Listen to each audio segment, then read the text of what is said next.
আসসালামু আলাইকুম। সামাজিক যোগাযোগ মাধ্যমে বরগুনার একটি ভিডিও আপনারা ইতিমধ্যে দেখতে পেয়েছেন। একজন মুক্তিযোদ্ধা, বাবার বয়সী মুক্তিযুদ্ধের কমান্ডার ছিলেন। সেই রাস্তা দিয়ে যাচ্ছিলেন। যাওয়ার সময় আমি এখানে একটু কথা বলে রাখি আপনাদেরকে। বিএনপি দিন দিন তাদের জনপ্রিয়তা হারাচ্ছেন। ক্ষমতা আসার আগে ক্ষমতা পাওয়ার দেখাচ্ছেন। হ্যাঁ, আমার কথা নয়, এগুলো জনগণ মানুষের কথা। আপনারা ইতিমধ্যে দেখতে পাচ্ছেন, সবার জন্য না। বিএনপি একটি রাজনৈতিক সংগঠন, জনপ্রিয় সংগঠন। হ্যাঁ, আমি বিশ্বাস করি। কিন্তু কিছু সংখ্যক লোকদের কারণে বর্তমানে বিএনপির জনপ্রিয়তা হারাচ্ছেন।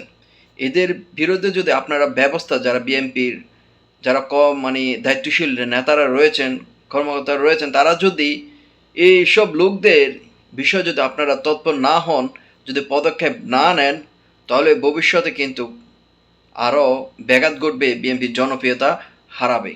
কেন এই কথাটি বলছি? বরগুনায় একজন মুক্তিযুদ্ধের কমান্ডার, হ্যাঁ, আওয়ামী লীগ ক্ষমতা থাকার সময় সে ওই ধরনের পক্ষে কথা বলছে। দেশের জন্য সে যুদ্ধ করেছেন, এত কষ্ট করে দেশের জন্য যুদ্ধ করেছে, বাংলাদেশটা স্বাধীন করেছে। দ্বিতীয়বার, হ্যাঁ, 2024 সালে দ্বিতীয়বার 5ই আগস্ট আবার দ্বিতীয়বার স্বাধীন করেছে ছাত্ররা। কিন্তু এসব দেখার জন্য নয় এসব দেখার জন্য। বিএনপির একজন নেতার ছেলে শান মোল্লা, এই বৃদ্ধ বাবার বয়সী এই বীর মুক্তিযোদ্ধা কমান্ডারকে রাস্তায় লাঞ্ছিত করলেন, রাস্তার মধ্যে প্রকাশ্যে সবার সামনে। একটি মানুষও আওয়াজ দিয়ে কথা বলেননি। তাহলে এটাই কি স্বাধীনতা? এটাই কি আমরা স্বাধীনতা? এইরকম আমরা স্বাধীনতা চেয়েছি?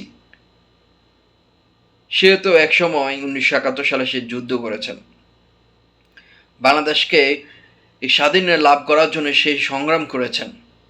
এইসব জন্য তার চোখের চশমাটা খুলে ফেলে দিয়েছেন। আপনারা সামাজিক যোগাযোগ মাধ্যমে সে ভিডিওটা দেখতে পেয়েছেন।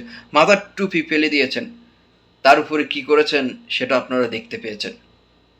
সেটা লজ্জাজনক, সেটা দেশের জন্য লজ্জাজনক, সেভাবে বিএনপি দলের জন্য লজ্জাজনক। এই শান মোল্লাদের কারণে বাংলাদেশে যে বিএনপির দলটা রয়েছে, দিন দিন তাদের এইসব কর্মকাণ্ডের জন্য জনপ্রিয়তা হারাচ্ছেন। মানুষ এখন সিসিতে থুতু দিচ্ছেন। কেন? আপনার ক্ষমতা এখনো আসেন নাই। না আসার আগে আপনার ক্ষমতা পাওয়ার দেখাচ্ছেন কেন? চাঁদাবাজি, দুর্নীতি, লুটপাট কি শুরু করে দিয়েছেন? স্বৈরশাসক একটা গিয়েছে, পালিয়ে গিয়েছে। এখন আপনারা এমনভাবে কার্যক্রম এমনভাবে দেখাচ্ছেন, মানুষ এখন বলতেছে যে স্বৈরশাসক বিদায় করে আরেক স্বৈরশাসকের বসাবো। এখনো সময় আছে, ভাই, ভালো হয়ে যান।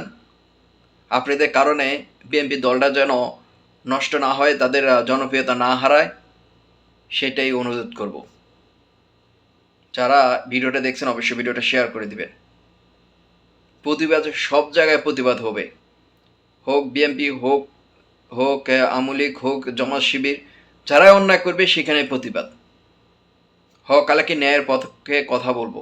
পা চাটার সুযোগ নেই, দালালি করার সুযোগ নেই। ধন্যবাদ সকলকে।